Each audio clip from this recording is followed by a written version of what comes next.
DDT បើកសម្ពោធហើយគ្រាន់តែចុះឈ្មោះភ្លាមមានឱកាសទទួលបានតំណែងម៉ាក់ល្បីៗដោយឥតគិតថ្លៃភ្លាមម៉ូតូដែលធ្លាប់តែមិនហ៊ានទិញនឹងទូរស័ព្ទ iPhone 17 ដែលប៉ងប្រាថ្នាចង់បានជាយូរមកហើយនោះឥឡូវនេះនៅ DDT អាចជួយឲ្យបំណងប្រាថ្នារបស់អ្នកក្លាយជាការពិតយ៉ាងងាយស្រួលចំណាយត្រឹមតែ$1ឬសូម្បីតែ$0ក៏អាចក្លាយជាម្ចាស់បានដែរ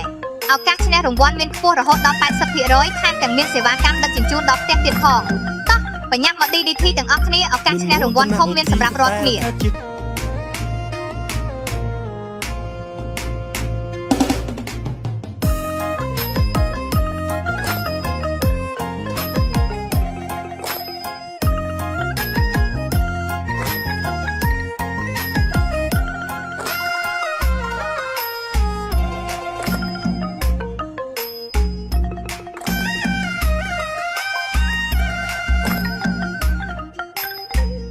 មានមួកតំណាក់ពីដែលកើត